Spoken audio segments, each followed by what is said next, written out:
So for me, it's always been about, my business is my ministry. That's always been my main thing. So most companies that are in the impact lending, they give 10%, but we give 50%. You know how many lenders reach out to me on a weekly basis. You definitely stand out in that aspect, which is great. I wouldn't know anything about it. So if I were to pick a mortgage lender, how would that make me want to pick Movement? Yeah, I think when it comes to buying a home, you're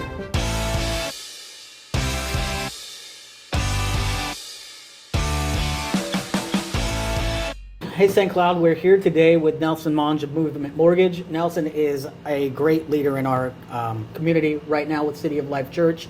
I met Nelson probably when I first started real estate about 4 years ago now. He was our preferred lender over at Royal Realty, kind of business that's taken us separate directions, but now you've applied to BNI and you're our lender in that group. Yes, sir. And Jason is here as always with Around My Town. So we're going to jump into a lot of nerdy stuff when it comes to real estate. So I've been looking forward to this conversation. And Jason, I'm glad you're here to kind of break it down to the average person that's never bought a home yet and things like that. At our level, we can kind of talk. You were mentioning this before we started recording. We can talk at a really high level when it comes to numbers and things that people don't normally understand. That real estate jargon kind of goes above people's heads. But enough of my introduction of you. Tell us a little bit about yourself, how long you've been in business, things like that. Yeah, so Nelson Monge, I've been in the business now for almost 10 years. I've been in the lending side, in the banking side for about 12, 13 years. So got into banking right before I was 19, and then buy my first home in 2015. And I said, you know what, I really love this process. And then I just decided to get licensed and dive in. I don't know if you know this, I wanted to become a chiropractor before. Wow. You might have mentioned that. Yeah, and then I remember helping one of my clients at Wells Fargo at the time when I was a banker there, and doing an internship as well. And I said, you know what, I don't think this is for me. I think I love sales, I love people.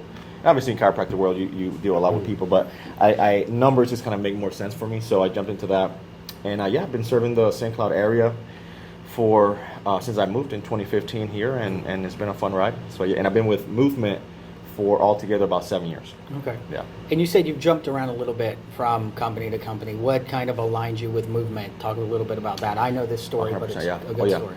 So for me, it's always been about, my business is my ministry. That's always been my main thing. I think in the business world, especially in the sales side, there's people that they put the business hat on, and then you have the ministry hat on. So Movement is half owned by Movement Foundation, and they do ministry work all over the world, from opening schools, churches, hope centers. So when I came across Movement Mortgage, funny enough, at an open house on a weekend, and I think it was 2016, I just fell in love with their mission and what they stand for, and I felt like I could have one hat on at all times, the business hat and the ministry hat. And I went to El Salvador actually in 2022, and we were able to see what we do. So it's pretty cool to do loans, right? But on the back end, what's happening with the funding of these loans, us reaching out to communities. So we're what's considered an impact lender, which is when you give at least 10% of your profits to different organizations. So most companies that are in the impact lending, that are considered impact lenders, they give 10%, but we give 50% of our profits towards that. So yeah, it's pretty cool. That's pretty awesome, and it definitely sets you guys apart. Oh yeah. Because I mean, I think as a realtor, you know how many lenders reach out to me on a weekly basis, or how many people kind of peddle their services as much as they can. We have a lot of lenders in our pockets at all times. So you definitely stand out in that aspect, which is great. You have to stand out in a business that 100%. Has this much turnover. Jason. From the layman, how would that help us, pick a mortgage lender? How would I know? Because I know you talked about impact. I mean, the fees. I wouldn't know anything about it. So if I were to pick a mortgage lender, how would that make me want to pick Movement? Yeah, I think when it comes to buying a home, you're going to deal with a lender no matter what, unless you're buying cash. So at the end of the day, when it comes to in today's market and where rates are, everyone's offering the same products, relatively the same rates. So it really comes down to who are you wanting to partner up with? Who do you want to invest in? Right. That's really what it comes down to. At times I'll have clients that call me and say, hey, I'm talking to 4 or 5 lenders. What is it that you can offer me better than the next? And I'm like, well, when it comes to the rate, when it comes to the process, Most lenders that are good will do about the same, but it's really who are you going to partner up with, and really, because we're serving a community at this point. Yeah. So to some people, it's not that important, but to most, they want to be able to do business with people that support their local communities. And not only that, I mean, we support so many things across so many countries. So I think that's what's smart, yeah. Sorry. So as far as like the fees and as in the actual money for lending, what is the difference between one mortgage company and yours? Is there some different percentages? No. I think when it comes to applications, processing fees, every lender has normally the same bottom line that they want to make per loan. Got it. Whether you structure it through an application fee, Yep. some people call it a processing fee, underwriting fee. Some lenders will actually not charge a application fee, but they'll go into the rate and increase it slightly to make the same amount of profit. At the end of the day, the lenders have to make their money on the back end. And most, at least local lenders here in St. Cloud, most of us are pretty competitive because we have to be. But it really comes down to what type of company you're really investing in when you do your loan. That's really what it comes down to. So, yeah. Got it. So speaking of mortgage rates, you said that it's all about the same for everyone. The Fed just reduced it, 0.5%. How does that impact? Like, for me, 0.5% doesn't really seem like much, but I'm sure it is. So talk a little bit about how it really impacts. For sure. And by the way, there are some lenders that are a little crazy with their rates, so I want to make sure I put that out there. But most in St. Cloud, we have the good lenders, we all know each other, and we're all pretty competitive. But when it comes to the Fed, so the Fed lowering the Fed rate doesn't have a direct impact on mortgage rates, especially the 30-year mortgage rates. So it does affect things like consumer debt, like credit cards, auto loans, HELOCs even. So the Fed cutting the rate does affect that. But when it comes to mortgage rates actually went up when the Fed lowered the rate. Oh, really? Yeah, because we already knew that they were going to be cutting 50 basis points. Okay.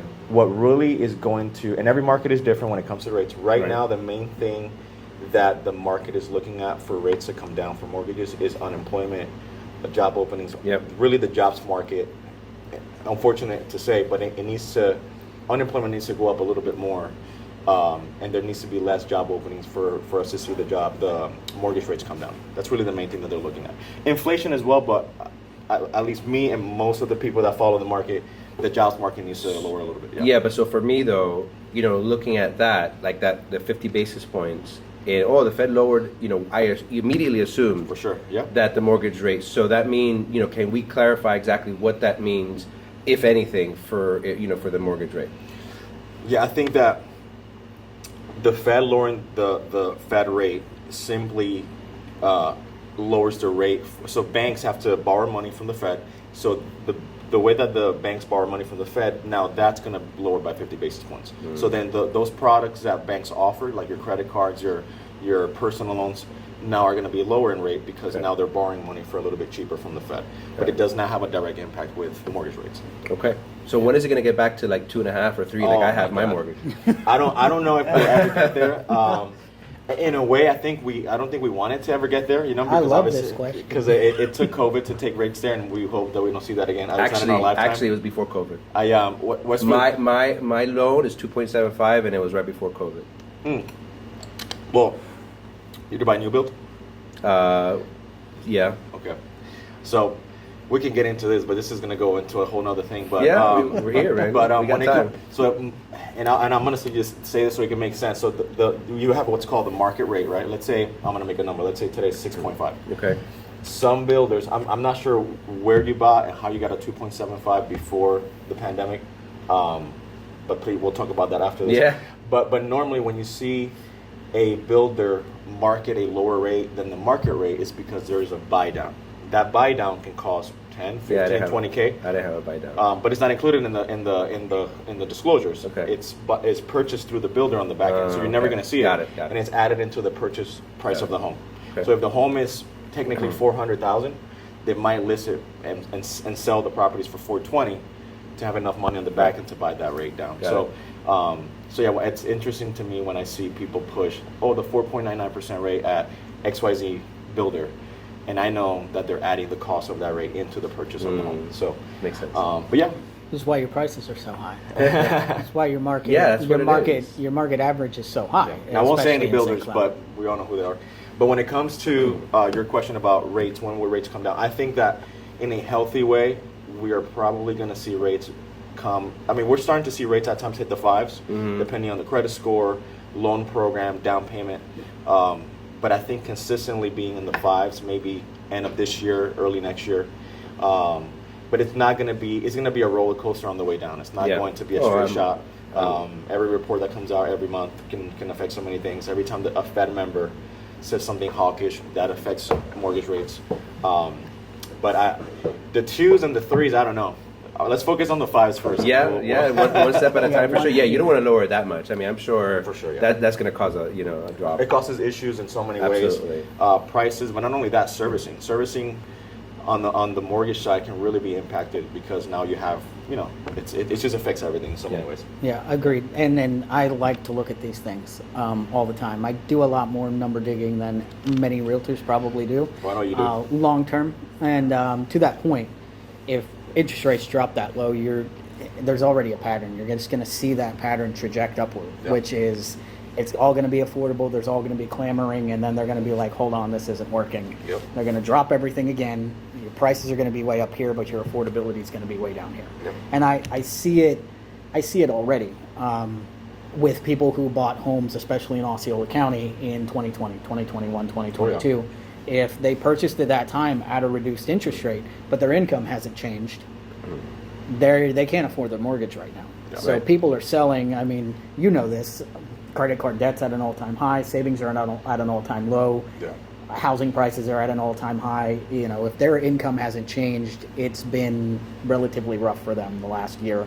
Yeah. This year, that's why everyone's waiting around for the election to see if anything gives, which hopefully it will, but it's going to have an effect on the housing market one way or another. One way or another, for sure. And I feel if you're, first of all, I can't say any names because I haven't seen anyone really do it too much, but I'm not on social media unless I'm posting, unfortunately. But I mean, I would just say if your lender or your agent at this point right now has told you that interest rates have dropped, I would not hire them for much of anything because I don't know if they have the great understanding of what's actually going on. For sure. And it's and 100%. you and I have talked about this in privately, but I think at least in my field, I get it, right? Like especially when you're starting, there's so much competition, same as yours.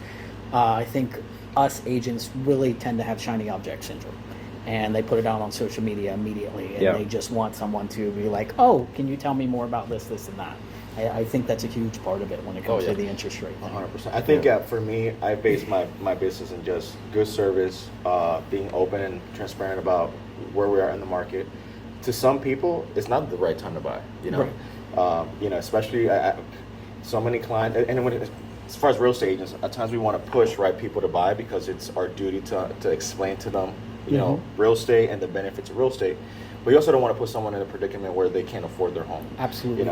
I think that for families that are watching, when you have dual income and you're qualifying on both incomes, you have to be very careful because if someone loses their job, then obviously that could affect so many things. So most of my clientele are people that are either I've helped in the past or are selling to buy, people from our community. So I try to be very, very honest with them. Like, hey, I know you can afford the $500,000 house, but if your spouse loses their job, I mean, you might be struggling a little bit. Let's get it to 425. And obviously, most of the realtors, that including you, it's all about how can we put this family in a position where they can keep their home as long as possible, so they can build wealth, which I know we're going to touch on in a little bit. Yeah, that's a great segue for that. Yeah. We'll get ready for that. And when it comes to that, I think that's the most effective way to do business. I'm not about just getting another loan done. Right. So that's good. A personal story for me is I have now he's a really good friend. It's if you're good at your job, you're going to make clients into friends very easily. Oh yeah. But he told me, the reason he stuck with me as an agent is because he was stretching his dollar to move into his new house. His family was growing, just had a newborn, was moving from a mobile home to an actual home, and he was stretching a lot, but he knew he could make it work over the next year. And he said, and I forgot I even told him this, funny enough, because we had long conversations. It was a very stressful process. But recently he had told me, he's like, do you remember what you said to me when we were buying this house? And he was like, this is how I knew, I liked you as a person and as an agent. And I was like, no. He's like, you told me that if I got into this house and in a year I couldn't afford it, that you didn't do your job. And he was like, that's how I knew, I wanted you to handle my real estate transaction. And I was like, yeah, because that's right. If I'm not diligently looking at something and I put you in a precarious position, Yep. that's on me. Oh, yeah. Like, and I believe as an agent or as anyone pushing you in that direction, you need to take responsibility Yeah. for that. Yeah. And some people, as you know, some buyers will push. They'll be like, I don't care. I mean, I want No, the house from absolutely, the house. yeah. And at that point, you're like, okay, well, I've advised you already what Yeah. you should do. Right. And at the end of the day, it's going to be their choice. But yeah, I mean, Well, the same thing comes to you from any company and mortgage company specifically. Like, Yeah. if you don't feel that the client is going to be able to afford it in 6 months, it's your job to say, listen, you need to save a little bit more. Yep. You need to have this income, 2 or 3 times the amount coming in for the mortgage. Minimum, like there has to be some things that I know you do because I went through it when I bought my house. I bought 2 houses already, Yeah. so I went through that. Now, especially now with not knowing what's going to happen in 6 months, like it's more important for someone like you to kind of guide the consumer that way. And I appreciate that you always do that. That's oh what yeah, 100%. Well, as I mentioned with the segue, I want to give your testimonial out there. I know you're not a braggadocious person, but I want you to tell this story because I want people to know what's possible through real estate. Like, Sure. and you're the first contact of that. It might be an agent, but primarily it's first-time home buyers are going to probably call and talk to a lender. Even if they call and talk to me, I'm going to tell them to go talk to a lender. You're the entry level into wealth when it comes to real estate. You're the gatekeeper. So Yeah. tell your story about where you're at now and where you started and what's possible. Yeah, and to your point, I think realtors do a little bit of a better job marketing. So even though we should be the first stop, most times the client goes first to the agent. But yeah, no. So 2014, my wife and I get married. I was in banking already, and so when you're in banking, you get exposed to all these different things. People that are doing things the right way. So buying a home didn't feel like something I couldn't do, even though I was 22. So I decided to get pre-approved, buy my first house. It was a crazy story. Every home that I've ever purchased has been a miracle because the way that God opened doors was just completely insane. And I'll go through it here. But the first house we were shopping around, we come across this home that we want and the purchase price that we want, and then it goes under contract. And then we're just like, my wife and I were like, we're young, we're like, so we're like, oh, come on, man. About a week or two later, we get a call that the deal fell through. Oh. So I'm like, hey, we got some wedding money that some people have given us. Let's go ahead and just go all in. We buy the house. It was a foreclosed home. Had all these types of just issues. It was dirty. Rugs needed to be ripped out. It was vacant for years. Wow.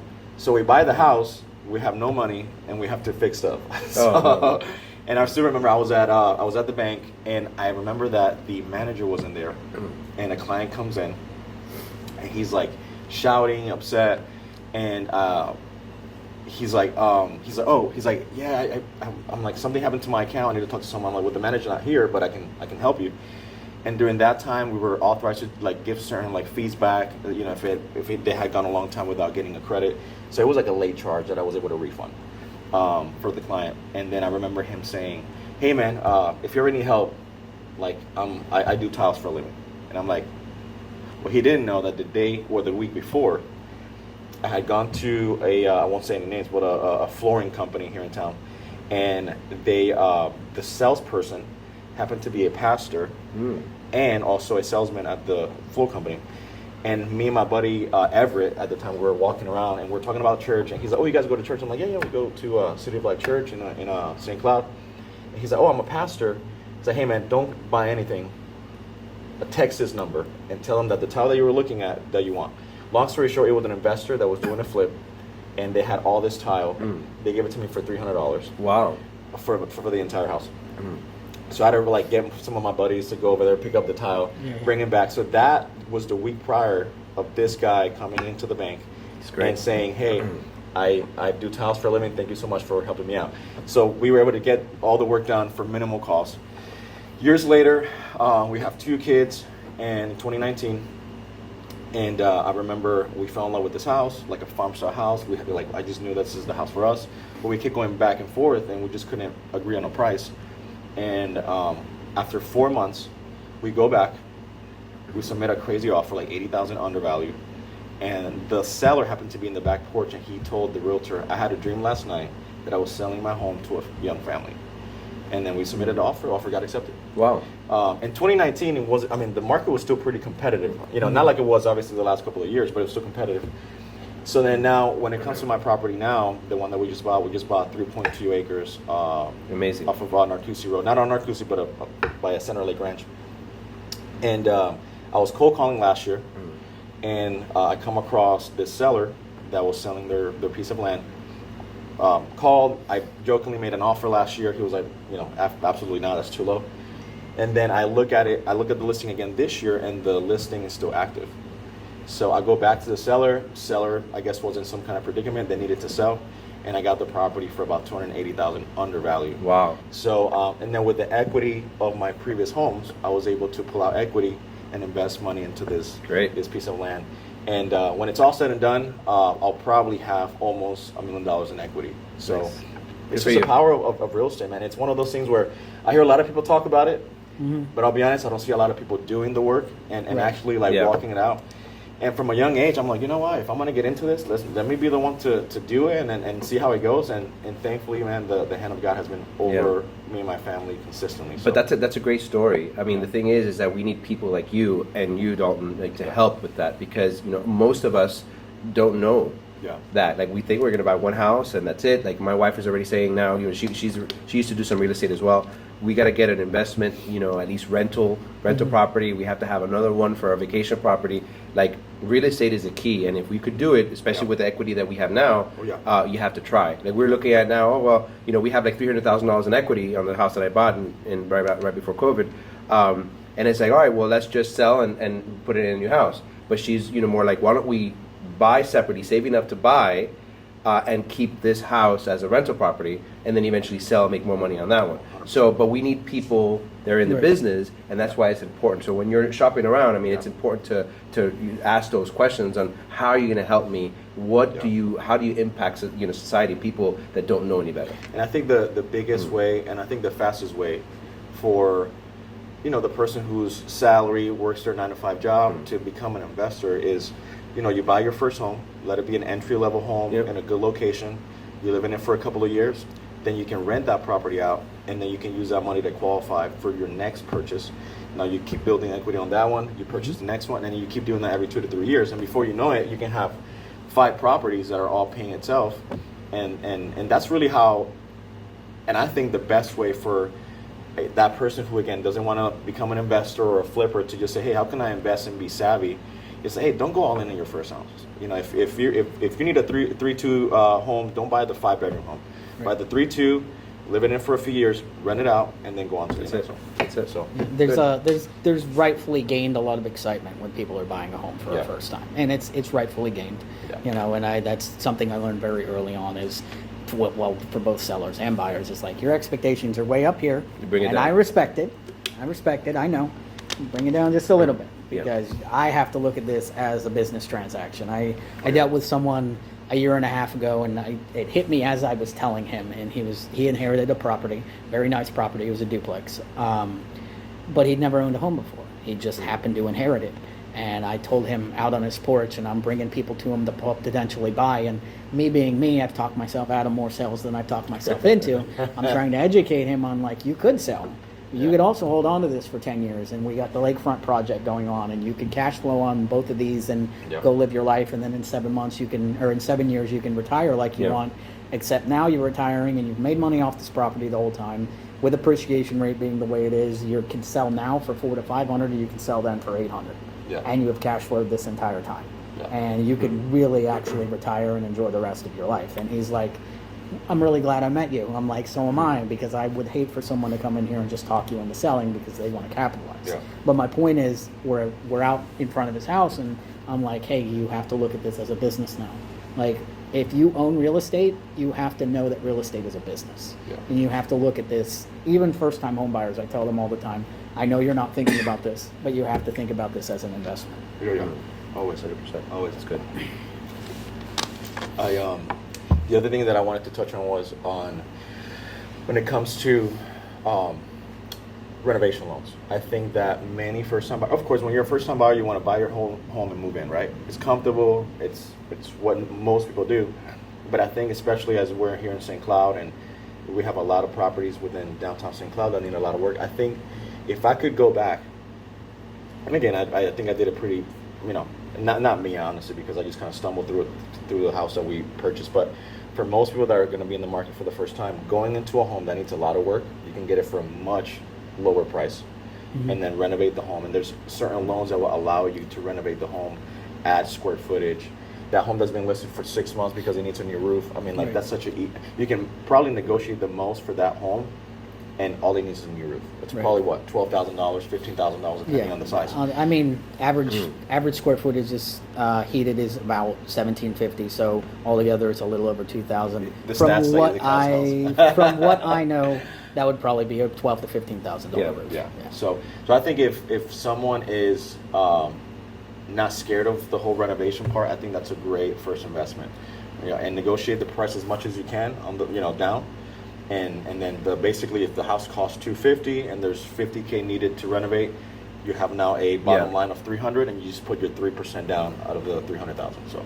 But again, like the having a mortgage company or having someone let the buyer know that, because most people, and I'm going to see from experience and from people I know, like they'll just say they just want the loan. Yeah. Right. They just want, hey, 300,000, let's get approved. Boom, Yeah, you're good. they just wanted commission. They just want. That's it. Yeah. Same thing with realtors. Realtors Yeah. are like that too, and we've And seen that's plenty why of those. that's why my business is notorious, right? People Yeah. don't trust us. Right. So that's why we have to prove them wrong, and say have people similar to you guys, and allow for that to help us, educate us a little bit, and say, hey, listen, this house is not ready 100%. You're not going to live in tomorrow because it has leaks, it has this, it has this.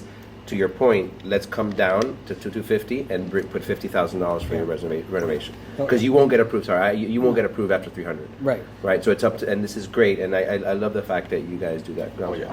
I was going to say before we close out, I don't know how much more time we have, but I want to talk a little bit on those subject of different types of loans. Yep. I get this question all the time, and obviously I refer to the lender, but it's always kind of hard unless you do like a three-way text, or I'm like, hey Nelson, I have someone in front of me right now.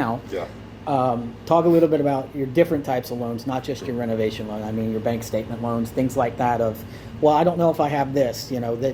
My point is, there's a solution for most things and most problems you have. So talk a little bit about that. Yeah, so you have what's called traditional financing. That's your conventional primary vacation home or investment. Down payments, of course, will be different depending on which one you choose. Then you have your FHA, your VA for veterans and active military, USDA for rural areas. And then anything that falls out of that, it's called non-QM. So it's your bank statement loans, whether that's a 12-month or 24-month. So those don't require tax returns for business owners. Most of the time, those are more structured for business owners that are having too many deductions on their taxes, but they have the income through their statements. So then we can definitely do those. You have your DSCR loans, which is when the property rental income can pay for the mortgage. So there's no income verification, just primarily assets and credit. And then you have things like foreign national. There's so many different avenues on the non-QM side. Now the non-traditional side is great because you normally get the lower fees and the better rate. Okay, but let's say you're a business owner who you've been in business for 3 years, you've been deducting way too much on your taxes. Well, hey, let's go ahead and do a bank statement loan, and after a year you can refinance into a traditional loan, or 2 years, depending on how long you need to get your taxes in order. But there's always different ways to do financing. I think the biggest thing is working with a lender that, number one, understands the different sides. It's key. But also tells you, hey, if we're going to put you in this program, the non-QM side, the goal is to always get you back to this side to make sure you're saving money. Because most buyers should not stay in a non-QM loan, realistically, unless it's a foreign national. That obviously they can't do a non-traditional loan. But yeah, it's just having different ways. We also have we have what's called our internal broker side. So we have most of these loans, we can do them in-house, but we also have our traditional financing in-house. So again, it's one of those things where in our house we have different rooms and we can do different things. And I think that, and we can do them at a high level really, because working with some lenders that sort of broker everything out, you never really have a system in place. And that can be dangerous depending on what kind of program you're doing. So, yeah. What's our time like? Yep, a half an hour. Okay, good. I want to get into some more hazy topics. Let's just put it that way. So, I'm going to talk about this from a business perspective because we're both in a business that's affected by this. Let's just say the majority affects our business, right? And I always have this theory of people think we control the market, and the market primarily controls us, especially on my side as agents. We follow it. Yeah. We don't dictate it. We follow it. I think a lot more education can be done to the consumer to help kind of move that around. Yeah. I just think a lot of, and this goes down to statistics, there's only 14% of agents that really, really know what they're doing and hold the market share, right? And people will actually listen to them. But primarily there could be a split difference. So I want to talk about next year, regardless of who wins the election. But I want to talk about what happens if this one party wins and what happens when another party wins, for what they have in place for the housing market. Because people want to know. I know at the end of the day it won't really matter, but let's touch on, okay, let's say one party wins, the economy gets better, what can we expect from housing prices? And then let's touch on what happens in both a negative, I see a lot of negatives personally, but negative or positive way of if every new home buyer gets a $25,000 towards their house. Yeah, I think that when it comes to what's happening based on the party that takes over, I think both sides are going to probably say things that are probably not going to go through. Let's be honest. They want votes. Yeah. They're in the game. So I'll stick to that as my main answer, but I would say that when it comes to anything in life, I'd rather always obtain opportunity rather than assistance. I think that anything that is attached to an assistance will always have a greater cost, especially when it comes to free money, because there's no free money in this world. Ever. So I think that my prayer, what I hope is that we get more opportunity for people to earn more money, to be able to put their own down payment. And because I think at the end of the day, that's really what's going to have someone go into a home and set themselves up for success. Now, the biggest thing when it comes to an assistance too, that a lot of people don't realize, we don't know how this assistance will be structured, right? Mm-hmm. If it's a second lien, but one thing I will tell you is that when someone has a second lien and they do a down payment assistance, not always, but when the rates start dropping and people want to refinance, you have to pay most of the time that lien off. So if your value hasn't gone up enough to pay for both your main mortgage and your second lien, you can't refinance. So that's the power of putting your own down payment. But when it comes to what's going to happen, I respect your safe answer. Yeah, I think that when it comes to I'm focusing more on the reports that I know are going to have an effect, which is the jobs market. Sure. So I think that's going to really push us towards where we need to go. And we can speculate all day, and that's of course what this is. I think good businesses are going to adjust regardless. I mean, they have to survive. I just brought it up because I've gotten this question recently, actually, a couple of times. Most are waiting after the election before buying. I'm sure they're hesitant because they don't know what's going to happen. So I'm with that thought process. Yeah, and that again, statistics. It's close to 40%. Like in the next 3 to 4 months because of the holidays and because primarily due to the election, your buyer pool is going to drop. Your real estate market's going to go down by 30 to 40%. That's just what we see statistically every 4 years during an election. So, I mean, if you're an investor, now's a great time to buy, especially if someone needed to be out by the end of the year. You're going to get them for a little less because it's going to tick back up because it has to. But I asked that question because I'm with you on a front of assistance, right? I think there's some people that may look at that assistance as, well, now everyone has $25,000 more to spend. Let's jack the prices up another $20,000. And that's not going to really help anyone. I mean, it'll help the perception from a seller standpoint, but it's not really going to help much. The more your value gets driven up, the worst case scenario you're in for affordability in another 1 to 2 to 3 years. Like I mentioned earlier, we're looking at it now. We don't know I how can the see rates that are going rubber to be. band We don't know effect. if there's going to be fees added to getting the assistance. We don't know the requirements. It's just going to be an assistance that's going to be forgiven after X amount of years. So there's so many things that people don't realize when it comes to lending. And one thing I've noticed throughout the years of me doing it is there's never free money. Right. So now, if you don't have any money, you don't have your 401k, you don't have someone to give you a gift, can an assistance get you there? Yes, for sure. But again, it's one of those things where it's never the best investment to grab money as an assistance. So, Yeah, I mean, COVID, right? Yeah. So Yeah. I mean, we're there. But for, entry level, like I said, I bring it up because I've gotten that question quite a few Yeah. times. And people are waiting because they want to see what happens with the economy, and that affects both of our businesses. I mean, that affects everyone's business, Yeah. realistically. I've seen a lot in, I don't look at it this way because I'm always like you. I'm always opportunistic. I'm always very positive in my foresight. Even if I'm struggling right now, I know it's not going to last. But when I talk to the majority of people, especially the ones that are struggling to live Yeah. right now, it's hard. Like Yeah. it's tough. Oh, yeah. Prices are insane everywhere. I know quite a few people, like I mentioned earlier, that are struggling to afford their house because their income never changed. So That's a whole nother conversation too. I cannot remember the exact stat, but I do know that the people seeing the most increase in their income are those that are switching jobs.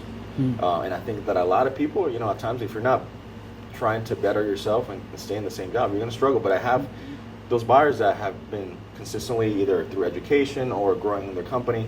I've seen people still get increases in pay. And I think that at times you have to just shop around, your income in a way to be able to live in this time that we're in now. But because things are higher, and I think that in the same way that our great grandparents bought homes for $30K, this is a new norm. You know, and I think that a lot of people are holding on to who's going to be in office to buy a home. But I think that if you can get yourself in the right home and afford the home, I think that's number one. Because you can always refinance the rate to lower your payment. So as it relates to hesitation in the market, yeah. What is your advice for buyers and for sellers to give them confidence to either hold or not hold, or what is like your true, hey, listen, this is my 2 cents for buyers and for sellers now in this market? I think that's always going to come down to the individual. But yeah. I think that the person who has a 3-bedroom, 2-bath, and now has a 4th child coming, they have to buy another home. And I think that the person who got a new job in New York and now has to sell to move, they have to obviously. Of course, those instances, absolutely. Yeah. So but I think that when it comes to what you can afford, if you stay in that bucket, or if you stay in that like, I think debt to income ratio, but when you stay in that payment that you're comfortable with, I think that it's always a good time to buy. Like the lot that I refinanced, that I bought, that then I'm doing the construction loan on, I have a 7.5% rate. So I'm not just preaching to people like, hey, it's always a good time to buy. I just know that when the rates are higher, no one's buying. Right? Things slow down. So I know that when things come back up, you'll be able to refinance too. Exactly. Yeah. So I think that as long as you can make the payment, and what we were talking about before, and you're wise about not taking your debt to income ratio all the way to the max. Right. I think as long as you're smart with that, I think it's always a great time to buy. Now, location is key. That to me is the main thing. So. Yeah. Let's pivot to your role in your church. I know that's very important to you. Obviously, it's kind of cultivated your entire career and everything you do. And I'm a City of Life member. I was baptized there May 15th, 2022, I believe. So I want to touch on that a little bit. I know we've gotten some reach outs from the church, which is awesome. But let's switch gears and focus a little bit on that, of what you do, where your faith journey started with them. Yeah, for sure. So I'm my wife and I are there's many covenant leaders, but we're one of those, and we just serve on a Sunday on a weekly basis on Sundays. It's been our home church since I got saved when I was 19 years old. I didn't grow up in a Christian home whatsoever. I just had an encounter with God, and at 19 I decided to devote my life to Him. And who would have known that it would have led me to all these amazing things? Of course. Me being 33 now with 2 kids and my beautiful wife. And so we just served there, and it's been our home for a long time. And it's I think that it's helped me in a way when it comes to the business side, because it's allowed me to understand what ministry looks like, And I think that a lot of people are in need of healthy Christian business people, healthy Christian relationships to have a way of doing life in our community. So I think that, man, when it comes to COL, and it's been such a blessing for me and my family, man. It's been home for us, and we can't wait to be in our 60s and 70s and still serve our community through there. Yeah. What are some of the community outreaches that you guys do? Because I know when I was going very frequently, So I recently went to another church because I believe it's a duty as a Christian that when someone calls you to come to church, then you go with that person. So I've kind of church jumped a couple times just to support them. Yeah. You know, like, hey, I don't know if I want to go by myself. Will you come? Absolutely. You know, just to get you back to the door. But I know they do a ton of community outreach. I know Easter with the candy drop. Blink's obviously Blink is next coming month, up. yep. So talk some of that. BlinkLegacy.com, get your tickets, it's coming up. So So what are those programs like, and how much Yeah. do they serve the community, and why should people be coming out? Well, I think that there's so many churches doing so many great things, right? Absolutely. I think that locally, though, at least because I can relate to it, we just do so much stuff for single moms with our Prism ministry. I have 2 kids, so obviously it's a big thing for our family what we do. So they have a yearly kids conference. So we just do so much for families, and I think that whether you go to another church or not, we're always having ways to impact our community and just be that light that I think that we need in our St. Cloud community. We also have now our up and coming Lake Nona campus as well, so that's going to be huge for our church family. But yeah, I think that we have so many, and I say this because most of them are my close friends. We have so many leaders within our church, man, that we just love people. We do life the right way, where we honor each other in the way that we serve, and I think that we just need more of that in our community. We need healthy relationships, healthy marriages to be an example of Jesus, because I think that alone, when you can see the fruit in people's lives, that speaks so much. Agreed. So, 100%. yeah. Agreed. So, And is there any more that you can say about Blink? Just because we're trying to get more Blink in here. Yeah. So Blink is where I got saved. Blink is where I got baptized. So Blink to me is very, very close to my heart. I try to invite people every single time we do Blink, because if it wasn't because of Blink, it was just such a unique way for someone who was 19 years old to come to this show/movie and just encounter Jesus through a screen. And I'm just like, oh my God. It's eye-opening. Yeah. And our Pastor Jeff, he just has such a gift when it comes to that. And I think that we need more of that. We need more creativity when it comes to that. And I just love going to Blink on the weekends, and then they open those doors and people come out to get baptized. It just reminds me of that time that I said yes, So Yeah, we're gonna talk to the people to get them on. Maybe you could join them when we'll have that conversation, and maybe this is a segue into bringing them on and doing an episode specifically for Blink.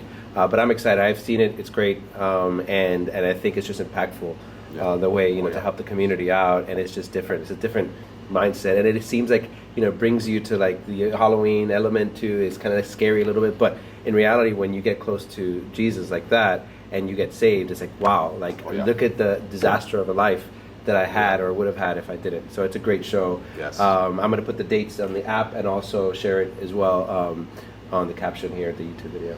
Oh, I'm going to switch into advertisement mode for us. Yeah. Talk about BNI. Let's discuss BNI a little bit, how it aligns with your values. For sure. And you just rejoined our St. Cloud chapter, Cumulus. Thankfully, I'm so glad that you immediately took the initiative, which was awesome for me to see. So talk about BNI, your introduction into it, where you're at now with it, and then what you want to see out of it in the next year, because right now we're technically in our second year. Yeah. So when it comes to BNI, I think the one thing that I love is that giver's game mentality. I think that you have to drink the Kool-Aid. You have to understand what BNI is about.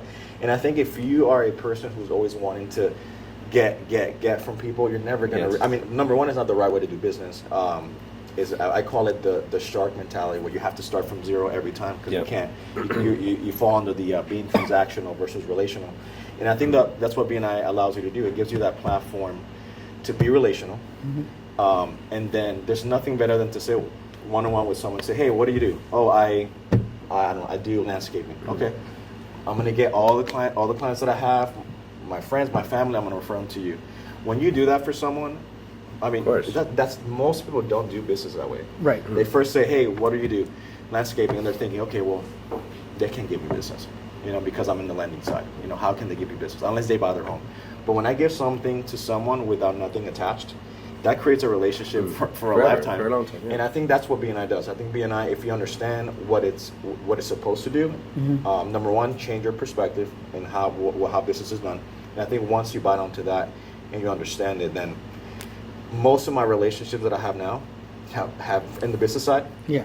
has started through BNI. Yeah, You know, 100%. so, yeah. Absolutely. We're sitting in this room Because of BNI, yeah. And I mean, we're talking because of BNI, and I've invited Jason to the room, and Yep. you know, we do have a lot of networking groups in St. Cloud.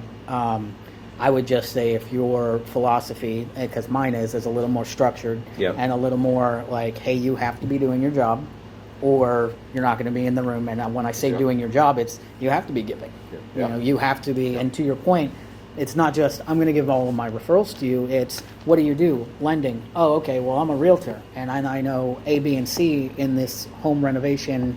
All of these other avenues that can give you business. Let me introduce you to them Yeah. Yep. instantly. Like Jason for marketing. Like, Yep. oh well, let me introduce you to some venues that I know a lot of people are going to be in. Let me introduce you to some event planners that you can help them market their events. Yep. Things like that. Yep. I obviously people can tell from within the last year. Like I fell in love with BNI initially, but I had to get it to where it is right Yeah. now. Me being a realtor, like, you don't get into a chapter. So you have to fall in love with the idea and then build it and cultivate it. You have to kind of go all in. Yeah, and trust the people that are going to carry that culture, right, of giving. Because that's another whole thing, right? Because it's industry exclusive. Like you have to have quality people, you know, that take care of that family, that cousin, that grandmother you're referring, you know. So I think that the 4 years that I was part of BNI prior to the St. Cloud group, I think it taught me of interviewing people, right? Like who you're gonna. But once you have that relationship and you know they're good people, they're good business people. Man, those relationships just last forever. There's literally in the other company that I do consulting for and I work under, the owner of that company was because of BNI, and we're super close. That's awesome. He's become almost like a mentor to me because he in his space is just at a very high level. I have another buddy of mine who, because of BNI, we still play basketball to this day. So like it's the relationships that you don't even think are going to come through BNI. It's so many opportunities Oh, too. yeah, yeah. I've gotten someone that reached out and wanted to coach and mentor me. That's so high level in real estate. Like, Yeah. why me, right? Yeah. But the reason she initially immediately made the connection was because, oh, you started a BNI group. Like the notoriety it already brought me with doing that, and then being able to give the proof and the numbers of this is what we're doing, this is where we're at. Yeah. You know, I was just looking at it because I'm switching over roles now. You know, there's 20 to 30 chapters in the Central Florida region, and I think we're number 13, Yeah. That's great. which is, and most of those chapters have been around for 10, 15 years. 5, 10 incredible. years. So I'm really happy with where it is, and I'm even more excited about where it's going. And yeah. of course, I'm glad you're on board. Like, I'm really glad, again, another instance, BNI kind of brought us back together. Yeah. You know, because I started and I was green. I didn't know what the hell I was doing, right? You know, I was doing the same thing every other new agent does. Yeah. Yeah. And I think BNI too is especially when you see those members stay there for a couple of years, like they understand it, you know. Yeah. And at times when you have visitors that come in and they're like, oh, the fee's how much?